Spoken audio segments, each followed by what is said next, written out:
Bu maşını buna görə almışıq. Vurmaq üçün yox, vuranda nəsə olmasın deyə. Yazıq maşın nə günə düşüb, bizdə isə heç nə yox. Yeni maşınımızdır. Lincoln Co 06.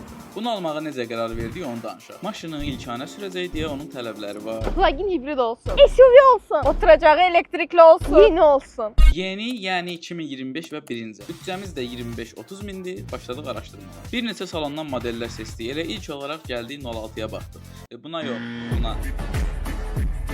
Çünki Amsterdamda mağazasını görmüşəm. həmçinin araşdıranda gördük ki, Lincoln Co Volvo texnologiyalarına sahibdir və çox dözümlüdür. Markanın crash testlərinə baxdıq. Bu arada Mən Volvo aşiqiyəm. bunu öyrənən kimi üz tutduq salon. İlkanə görən kimi aşiq oldu, maşının salonuna əyləşdi, funksiyalar barədə məlumat aldı. Həm də uzaq rayonlara çox səfər edəcəyimiz üçün bizə şarjı tam bitəndə benzin mühərriklə sürə biləcəyimiz maşın lazımdır. Və Evrika, biz bütün Lincoln Co-larda olan EMP-ni kəşf etdik. Yəni şarj bitsə də maşını benzinlə istəyirsən lap 110-dan. Maşını saxla, heç toka taxma, özü benzinlə işləyib şarj yığsın. Nəysə, çox bəyəndik və getdik. Çünki 42.900 manat idi və büdcəmizi çox aşırdı. Bir həftə daha salonlara gedib maşınlara baxdıq. Qabağın görmürəm. Çox yüngüldür. Çirkindir. Monitoru yoxdur. Baxdığımız heç bir maşında 06 rahatlığı və premium hissi ala bilmir. Yeni maşınlar axtaranda bir də nə görsək yaxşıdır. Lincoln Co 06 endirmə düşüb. 39.900 manata. Düzdür, büdcəmizi aşırdı, amma bu məbləği premium hiss müqabilində ödəmək olar. Tez gəldik, kredit şərtləri ilə maraqlandıq. 10% ilkin ödəniş və 4 ilə qədər ödəmə imkanı. Özümüzə uyğun şərtləri seçdik və sonunda aldıq.